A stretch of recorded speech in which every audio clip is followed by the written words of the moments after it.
गांव में सूरज की पहली किरणें खेतों पर पड़ रही थीं। छोटे छोटे झोपड़ियों और धान के खेतों के बीच रामू अपने खेत की मिट्टी को देख रहा था, आंखों में उम्मीद और मन में चिंता।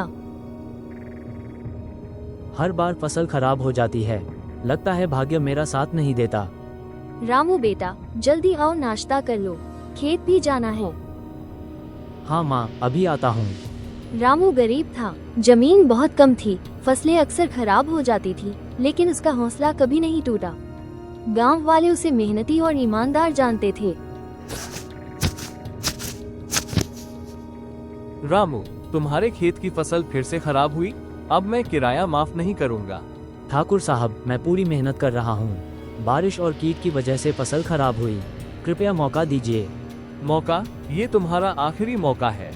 भाग्य उन्हीं का साथ देता है जो ताकतवर होते हैं। रामू दुखी होकर घर लौट गया। मन में सवाल था, क्या सच में भाग्य उसके खिलाफ है?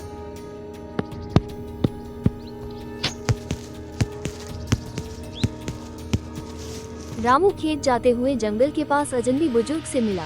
चेहरा शांत और आंखों में चमक। रामू बेटा, क्यों परेशान हो? बाबा, मेरी फसल हर बार खराब होती है। ठाकुर साहब भी परेशान करते हैं, लगता है भाग्य ही मेरा साथ नहीं देता। भाग्य? बेटा, भाग्य उनका साथ देता है जो खुद अपने प्रयासों से उसे लिखते हैं। मेहनत और सोच के बिना भाग्य नहीं बदलता। सच में बाबा? कृपया बताइए, मैं क्या करूं? तुम हर दिन मेहनत के साथ सोच और योजना लगाओ। बीज अच्छे चुनो, पानी का सही इंतजाम करो, खेत की देखभाल करो। भाग्य खुद तुम्हारे साथ होगा। रामू की आंखों में उम्मीद की किरण जगी। वो तुरंत योजना बनाने लगा। अगले दिन से खेत में सुबह से शाम तक मेहनत करता है रामू।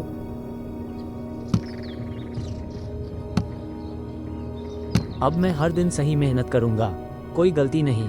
रामू ने खेत की मिट्टी की जांच की, बीज बदले, पानी का इंतजाम सही किया। गांव वाले उसे देखकर हंसते थे। रामू फिर मेहनत कर रहा है। ये लड़का कभी हार नहीं मानता। हाँ, लेकिन ठाकुर साहब के सामने क्या होगा? भाग्य तो उनके पक्ष में लगता है।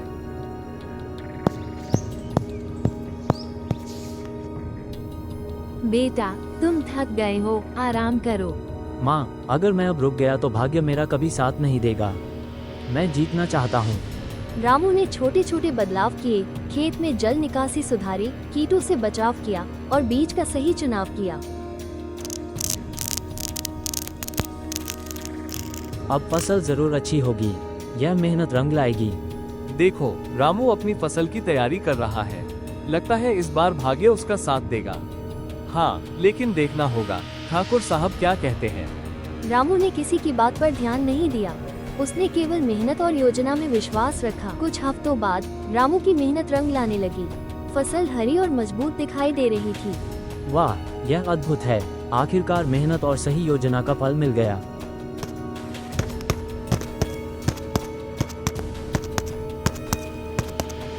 रामू, ये कैसे हुआ?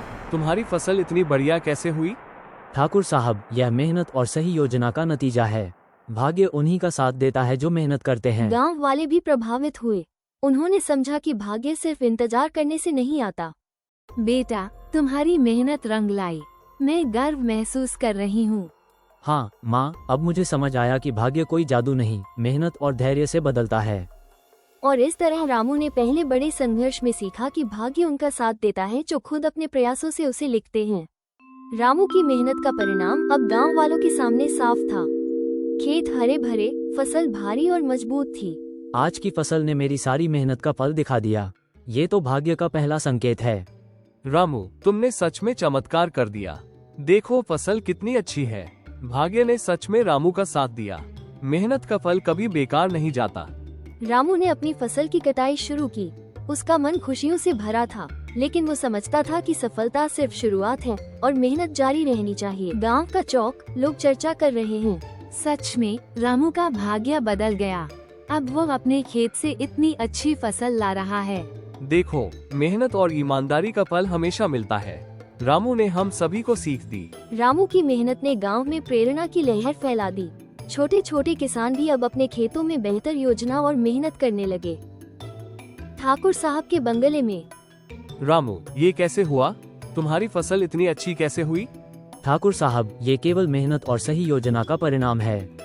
भाग्य उन्हीं का साथ देता है जो मेहनत करते हैं। शायद मैं भी अपनी ताकत के भरोसे गलत था। सच में मेहनत का महत्व बड़ा है।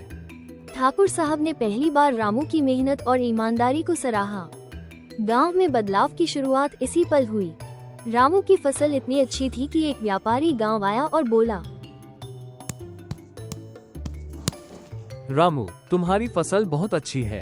मैं इसे बड़े शहर में बेचने के लिए ले जाऊंगा। तुम्हें इसका अच्छा दाम दूंगा। सच में ये तो मेरे लिए बड़ा अवसर है। रामू ने पहले कभी इतने पैसों का सपना नहीं देखा था। अब उसका भाग्य धीरे धीरे बदल रहा था। गांव के छोटे किसान रामू से सीखते हैं। रामू, बताओ ना, तुमने कैसे फसल इतनी अच्छी उगाई?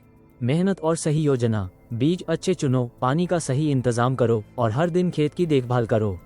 हम भी ऐसा करेंगे। अब हमें लगता है कि मेहनत और धैर्य से भाग्य बदल सकता है। रामू ने गांव में प्रेरणा फैलाई। छोटे किसान भी अब अपनी मेहनत में विश्वास करने लगे। एक दिन खबर आई कि तेज बारिश और तूफान आने वाला है। गांव के लोग डर गए। अरे, हमारी फसलें तो तबाह हो जाएंगी। हम डर कर नहीं बैठेंगे। मैंने अपने खेत की तैयारी पहले ही कर रखी है। भाग्य उन्हीं का साथ देता है जो काम करते हैं। रामू ने खेत के लिए जल निकासी और सुरक्षा उपाय पहले ही कर रखे थे। तूफान आया, लेकिन रामू की फसल सुरक्षित रही। ये सब मेहनत और धैर्य का फल है। भाग्य केवल उनका साथ देता है जो खुद उसे लिखते हैं। ये सब मेहनत और धैर्य का फल है। भाग्य केवल उनका साथ देता है जो खुद उसे लिखते हैं। रामू की प्रतिष्ठा गांव में बढ़ गई। लोग अब उसे उत्साह मानने लगे। बेटा, अब तुम्हारा भाग्य पूरी तरह बदल गया। मैं गर्व महसूस कर रही हूँ। माँ, अब मुझे समझ आया कि भाग्य कोई जादू नहीं, मेहनत, समझदारी और धैर्य से बनता है। आज मैंने खुद अपना भाग्य लिखा। रामू ने सीखा कि भाग्य उन्हीं का साथ देता है जो खुद अपने प्रयासों से उसे लिखते हैं। और इस तरह गांव का गरीब किसान रामू अपने भाग्य का स्वामी बन गया। उसकी मेहनत, ईमानदारी और धैर्य ने उसे सफल बनाया और गांव के लोगों को भी सीख दी, कर्म और धैर्य से ही भाग्य बदलता है। अगर इस वीडियो से तुम्हें कुछ भी सीखने को मिला है तो कमेंट में जरूर बताना और चैनल को सब्सक्राइब, और तुम्हारे सब्सक्राइब करने से किसी की जिंदगी बदल सकती है।